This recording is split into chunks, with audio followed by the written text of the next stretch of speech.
3 വയസ്സുകാരിക്ക് നേരെ 20കാരന്റെ ലൈംഗിക അതിക്രമം. ഇത് കേൾക്കുമ്പോൾ നിങ്ങൾ വിചാരിക്കും ഇന്നും ഇവർ വന്നിട്ട് ഇതാണോ പറയുന്നത് എന്ന്. പക്ഷെ പറയാതെ തരമില്ല. കൊച്ചിയിൽ എളമക്കര പോലീസ് സ്റ്റേഷൻ പരിധിയിലാണ് ഈ സംഭവം നടക്കുന്നത്. ഈ കുഞ്ഞിനെ, അതായത് ഈ 3 വയസ്സുകാരിയെ ആക്കുന്നത് അവിടെ അടുത്തുള്ള ഒരു അങ്കണവാടിയിലാണ്. ആ അങ്കണവാടിയിൽ ഏതാണ്ട് 10 കുട്ടികളുണ്ട്. ഈ 10 കുട്ടികളിൽ നിന്ന് ഇവളെ തിരഞ്ഞെടുത്തിട്ടാണോ ഇത്തരത്തിലുള്ള അതിക്രമങ്ങൾക്ക് ഇരയാക്കിയത് ഈ 20 വയസ്സുകാരൻ എന്നുള്ളതൊന്നും ചിത്രത്തിലില്ല. കാരണം കൂടുതൽ വിവരങ്ങൾ പോലീസ് വിട്ടു പറയുന്നില്ല എന്നാണ് അറിയുന്നത്.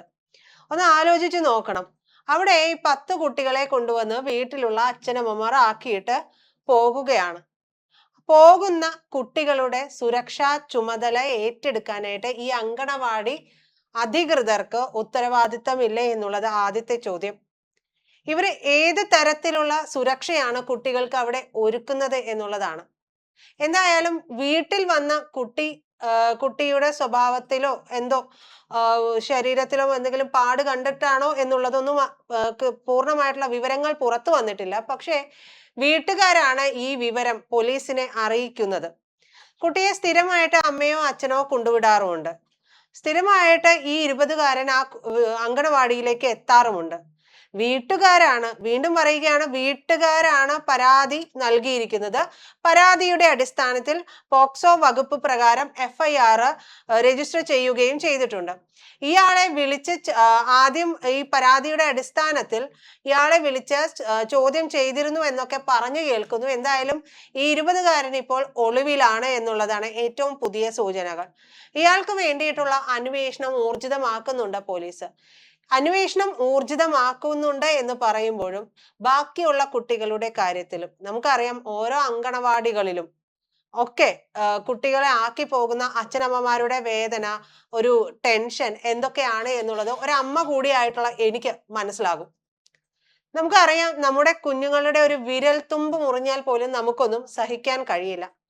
നമ്മൾ എന്തർത്ഥത്തിലാണ് അല്ലെങ്കിൽ എന്ത് വിശ്വാസത്തിലാണ് ഇത്തരത്തിലുള്ള ഇടങ്ങളിൽ നമ്മുടെ മക്കളെ കൊണ്ടു ചെന്ന് ആക്കുന്നത്? കഴിഞ്ഞ ദിവസവും ഇത്തരത്തിലൊരു വീഡിയോ ചെയ്തപ്പോൾ ചോദിച്ചിരുന്നു, എന്താ വിശ്വസിച്ചിട്ടാണ് കുഞ്ഞുങ്ങളെ ഞങ്ങൾ അവിടെ ആക്കേണ്ടത് എന്ന്. ഇപ്പൊ ഈ 20 വയസ്സുകാരൻ ഒളിവിലാണ് എന്ന് പറയുന്നു. അയാളെ പിടികൂടുമായിരിക്കാം. ഇയാളെ പിടികൂടുന്നതോടുകൂടി ഈ വിഷയം അവസാനിക്കുന്നുണ്ടോ? ഇല്ല. ആ ഒരു വാർത്ത അവസാനിച്ചു എന്നല്ലാതെ, ആ ഒരു വാർത്ത അവിടെ തീർന്നു എന്നുള്ളതല്ലാതെ ഈ വിഷയത്തിൽ മറ്റൊന്നും അവിടെ സംഭവിക്കുന്നില്ല.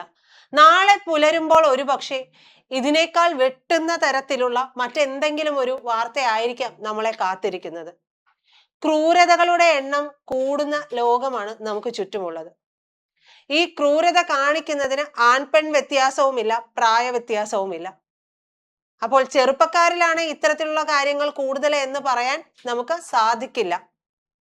കാരണം പല മുതിർന്നവരുടെ വിഷയങ്ങളും ഒക്കെ നമ്മൾ കാണുകയും കേൾക്കുകയും ചെയ്യുന്നുണ്ട്. എന്തിനധികം സ്വന്തം മുത്തച്ഛന്മാരാൽ പോലും, അച്ഛന്മാരാൽ പോലും ലൈംഗിക അതിക്രമം നേരിടുന്ന കുട്ടികൾ നമുക്കിടയിലുണ്ട്. ഇതിപ്പോൾ 3 വയസ്സുകാരി പെൺകുട്ടിയാണ്. 3 വയസ്സുള്ള കുഞ്ഞിനെയൊക്കെ കാണുമ്പോൾ നമുക്ക് ഓമനത്തമല്ലാതെ മറ്റെന്താണ് അവരോട് തോന്നുക എന്നുള്ളതാണ്. അത്രത്തോളം വിഷം കലർന്ന മനസ്സാണോ ഇവർക്കൊക്കെ ഉള്ളത്, അല്ലെങ്കിൽ ഈ യുവതയ്ക്കൊക്കെ ഉള്ളത് എന്നുള്ള ചോദ്യവുമുണ്ട്. മയക്കുമരുന്ന്, മദ്യം, കഞ്ചാവ്, ഇത്തരം കാര്യങ്ങളെല്ലാം അവിടെ നിൽക്കുന്നുണ്ട്. ഇത് ഉപയോഗിക്കുന്നതിന്റെ പ്രശ്നങ്ങൾ ഉണ്ടാകുന്നുണ്ട്. ഇതെല്ലാം വെക്കുമ്പോഴും നമ്മൾ എവിടെ നമ്മുടെ കുട്ടികളെ ഒന്ന് സുരക്ഷിതമായിട്ട് നിർത്താൻ കഴിയുമെന്നുള്ളതാണ് ഏറ്റവും പ്രധാനമായിട്ടുള്ള ചോദ്യം. ഇവിടെ എന്ത് സുരക്ഷയാണ് ഉള്ളത് എന്നതാണ് പ്രധാനപ്പെട്ട ചോദ്യം. എല്ലാ മാതാപിതാക്കൾക്കും അവരവരുടെ ജോലിക്കും കാര്യങ്ങൾക്കും പോകേണ്ടതുണ്ട്. ഓരോ കുടുംബവും പുലരുന്നത് അതുകൊണ്ട് തന്നെയാണ്. അപ്പൊ എല്ലാവരും വീട്ടിലിരുന്ന് കഴിഞ്ഞിട്ടുണ്ടെങ്കിൽ ആ കുടുംബത്ത് അരി വേകില്ല എന്നുള്ളത് മാത്രമേ ഉള്ളൂ. കുഞ്ഞിനെ പഠിപ്പിക്കണം. കുഞ്ഞുങ്ങളെ ഇപ്പോ അങ്കണവാടിയിലാണ്. അങ്കണവാടി കഴിഞ്ഞ് കുട്ടികൾ സ്കൂളുകളിലേക്ക് പോകണം. സ്കൂളുകളിൽ പോലും അതിക്രമം നടക്കുന്നുണ്ട് എന്നുള്ള വാർത്തകൾ നമ്മൾ കേൾക്കുന്നുണ്ടല്ലോ. അധ്യാപകരാൽ, പ്യൂൺ, അല്ലെ, ബസ്സിലെ ഡ്രൈവർ, എന്തെല്ലാം വാർത്തകളാണോ ഓരോ ദിനവും നമ്മുടെ കൺമുൻപിലൂടെ ഓടി കടന്നു പോകുന്നത്.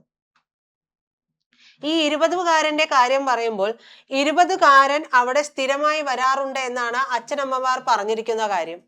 അങ്ങനെ 20 വയസ്സുകാരൻ സ്ഥിരമായി വരാറുള്ള ആളാണ് എന്നുണ്ടെങ്കിൽ അയാൾക്ക് ആ അങ്കണവാടിയിൽ അത്രമേൽ സ്വാധീനം ഉണ്ടാകില്ലേ? ആരാണ് ഇയാൾ? അല്ലെങ്കിൽ സ്ഥിരമായിട്ട് ഇയാൾ എന്തിനാ അവിടെ വരണം എന്നുള്ള ചോദ്യം ഈ അങ്കണവാടിയിലുള്ളവർ ഉയർത്തേണ്ടതല്ലേ? അയാളുടെ പെരുമാറ്റം മോശമാണോ അല്ലയോ, മക്കളോട് മോശമായി പെരുമാറുന്നുണ്ടോ ഇല്ലയോ എന്നുള്ളത് ചിന്തിക്കണ്ടേ? ഏതൊരു വ്യക്തിയെ നമ്മൾ അവിടെ കൊണ്ടുവന്ന് ഇരുത്തി ഇനി അയാൾ നോക്കും നമുക്ക് പരിചയക്കാരനാണ് എന്ന് പറയുമ്പോഴും ഈ കുഞ്ഞുമക്കളാണ്, പലതരത്തിലുള്ള സംഭവങ്ങൾ നടക്കുന്നതാണ്. അപ്പോ ഈ കുഞ്ഞുമക്കളുടെ കാര്യത്തിൽ അതിന് ഉത്തരവാദിത്തപ്പെട്ട ആൾക്കാർ അവിടെ ഉള്ളപ്പോൾ, ജീവനക്കാർ അവിടെ ഉള്ളപ്പോൾ ഇയാളെ ഏൽപ്പിച്ചിട്ടുണ്ടെങ്കിൽ അത് തെറ്റല്ലേ? എന്തായാലും സ്ഥിരമായി വരാറുള്ള ഒരാളാണ് എന്നുണ്ടെങ്കിൽ ഈ അങ്കണവാടിക്കാർ ജീവനക്കാർക്ക് കൃത്യമായിട്ട് അറിയാവുന്ന ഒരാൾ തന്നെ ആയിരിക്കും. അയാൾ എവിടെയാണ് ഒളിവിൽ എന്നുള്ളതും ഒരുപക്ഷെ അറിയേണ്ടതാണ്. ഇയാളെ പിടികൂടി കഴിഞ്ഞിട്ടുണ്ടെങ്കിൽ ഈ പ്രശ്നം തീർന്നില്ല എന്ന് മാത്രം നമ്മൾ ആരും ചോദിക്കരുത്. ഇന്ന് ഒരു കുഞ്ഞുമോൾക്ക് സംഭവിച്ചിട്ടുണ്ടെങ്കിൽ നാളെ ഇതൊക്കെ നമ്മുടെ കുടുംബത്തിൽ സംഭവിച്ചുകൂടെ? സംഭവിക്കാതിരിക്കാനാണ് ഓരോ ദിവസത്തെയും പ്രാർത്ഥന. പക്ഷേ ഇതൊന്നും നമ്മൾ മറ്റൊരാൾക്ക് സംഭവിച്ചത് കണ്ടിട്ട് അത് അവിടെയല്ലേ? മലയാളിയുടെ ഒരു പൊതു സ്വഭാവമാണ്, അത് അവിടെയല്ലേ സംഭവിച്ചത്, നമുക്കല്ലല്ലോ. അപ്പൊ പിന്നെ നമ്മൾ അതിലേക്കൊന്നും ഇടപെടണ്ട. കാരണം ഇത് വള്ളിയാവും എന്ന് വിചാരിച്ചിട്ടാണ് ആരും അതിലേക്കൊന്നും ഇടപെടാത്തത് പോലും. ഇത്തരം കാര്യങ്ങൾ കണ്ടാലും കേട്ടാലും ഒന്നും പുറത്തറിയാത്തത് പോലും അതുകൊണ്ടാണ്. പക്ഷെ നമുക്കിടയിലുള്ള ആളുകൾ ഒക്കെ ഏത് തരത്തിലുള്ള മാനസികാവസ്ഥയിലാണ് ഉള്ളത് എന്ന് നോക്കി മാത്രം നമുക്ക് പെരുമാറാൻ സാധിക്കും എന്നും തോന്നുന്നില്ല. നല്ല ആൾക്കാരായിട്ട് കൂട്ടുകൂടിയാൽ പോരെ? എന്തിനാണ് ഇങ്ങനെയൊക്കെ ചെയ്യുന്നത്? എങ്ങനെ ചെയ്യുന്നവരോട് വളരെ വെൽ ഡ്രസ്ഡ് ആയിട്ട് വന്നിട്ട് ഇത്തരത്തിലുള്ള ഹീനമായ കാര്യങ്ങൾ ചെയ്തിട്ട് പോകുന്നവരുണ്ട്. അവരെ പറ്റി നിങ്ങൾ എന്താണ് പറയുക? നമ്മള് തമാശയ്ക്ക് പറയുമല്ലോ, നല്ലവനായ ഉണ്ണി. വീട്ടിൽ കഞ്ചാവ് വളർത്തുകയാണ് നല്ലവനായ ഉണ്ണി. അത്തരത്തിലുള്ള നല്ലവനായ ഉണ്ണിമാർ, നല്ലവനായ ഉണ്ണി സൈക്കോകൾ, കൃത്യം സൈക്കോപാത്തുകൾ നമുക്കിടയിൽ ജീവിക്കുന്നുണ്ട് എന്നുള്ളതാണ്. മുത്തശ്ശിമാരുടെ അല്ലെ, ഏറ്റവും പ്രായമായിട്ടുള്ള മുത്തശ്ശിമാരുടെയൊക്കെ മുത്തശ്ശിമാരെയൊക്കെ ലൈംഗിക ചൂഷണം നടത്തുന്നവരെ കുറിച്ചുള്ള വാർത്തകളും നമ്മൾ കേട്ടിട്ടുണ്ട്. പ്രായമായ ആ വയോധികയോട് കാമം തോന്നുന്നുണ്ട് എന്നുണ്ടെങ്കിൽ അവന്റെ മനസ്സിൽ വിഷമുണ്ട് എന്നുള്ളതാണ്. അപ്പോൾ ഇത് അവനോ അവളോ എന്നൊന്നും നമുക്ക് പറയാൻ പറ്റില്ല. സ്നേഹ മെർലിൻ എന്ന് പറഞ്ഞ കുറിച്ചാണ് നമ്മൾ കഴിഞ്ഞ ദിവസം വാർത്ത ചെയ്തത്. ഈ സ്നേഹ മെർലിൻ 14, 12, 15 വയസ്സുള്ള കുട്ടികളെ പലതരത്തിലുള്ള ഗിഫ്റ്റ് ഒക്കെ കൊടുത്തുകൊണ്ട്, അതും സ്വർണ്ണ ചെയിനൊക്കെ കൊടുത്തുകൊണ്ടാണ് വശത്താക്കുന്നത്. എന്നിട്ട് ഈ കുട്ടികളെ ലൈംഗികമായിട്ട് ചൂഷണം ചെയ്യുകയാണ്. അവിടെയും സ്നേഹ മെർലിൻ ഒരു കാര്യം കാണിച്ചു കേട്ടോ. ആൺകുട്ടികളെന്നോ പെൺകുട്ടികളോ എന്നോ വ്യത്യാസം ഇവൾക്കുണ്ടായിരുന്നില്ല. എന്നിട്ട് 4 പോക്സോ കേസുകൾ ഇവൾക്കെതിരെയുണ്ട്. 4 പോക്സോ കേസുള്ള സ്നേഹ മെർലിന് വീണ്ടും പുറത്തിറങ്ങി നടക്കാൻ കഴിഞ്ഞിട്ടുണ്ട് എന്നുണ്ടെങ്കിൽ ഇപ്പോൾ ഒരു പോക്സോ കേസ് ചുമത്തി FIR ഇട്ടിരിക്കുന്ന ഈ 20 വയസ്സുകാരനും ഇവിടെ സ്വതന്ത്രമായിട്ട് നടക്കാൻ കഴിയും. ഇന്നല്ലെങ്കിൽ നാളെ ഇവന്റെ ചുറ്റുമുള്ളവർ തന്നെ ഈ വിഷയം മറന്നു പോവുകയും ചെയ്യും. അപ്പോഴും ഏറ്റവും അധികം ആശങ്കപ്പെടേണ്ടത് കുഞ്ഞുമക്കളുള്ള അല്ലെങ്കിൽ മക്കളുള്ള മാതാപിതാക്കളാണെന്നേ.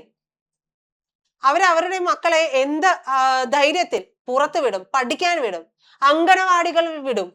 അങ്കണവാടികൾ വരുന്ന 2, 3, 4, 3 വയസ്സുള്ള കുട്ടികളെ ഇത്തരത്തിലുള്ള കാര്യങ്ങൾക്കൊക്കെ ചൂഷണം ചെയ്യുക എന്ന് പറയുന്ന ഇവനെയൊക്കെ സത്യത്തിൽ ഇവിടെ ഉപയോഗിക്കാൻ പാടില്ല. ഇവനൊക്കെ കൊടുക്കേണ്ട ശിക്ഷ എന്ന് പറയുന്നത് അത്രമേൽ കടുത്തതായിരിക്കണം. ഇവനെയൊന്നും പിന്നീട് പുറത്തേക്ക് വിടേണ്ട ആവശ്യമില്ല. സൈക്കോപാത്തുകളാണ് എന്നുള്ളതൊക്കെ ഉറപ്പിക്കാവുന്ന കാര്യങ്ങളാണ്. എന്തായാലും ഇവനെ കുറിച്ചുള്ള കൂടുതൽ അന്വേഷണം ഊർജിതമാക്കിയിട്ടുണ്ട്. പിടിച്ചകത്തിടട്ടെ, പിന്നെ ഇഞ്ച പരുവമാക്കട്ടെ എന്ന് തന്നെ നമുക്ക് സത്യത്തിൽ ആശിക്കാം. കാരണം ഇഞ്ച പരുവമാക്കണം. ഇവനൊന്നും പുറത്തേ ഇറങ്ങാൻ പാടില്ല. ഇതൊരു കേരള ജനതയുടെ മനസ്സ് ഒന്നടങ്കം പറയുന്നതാണ്.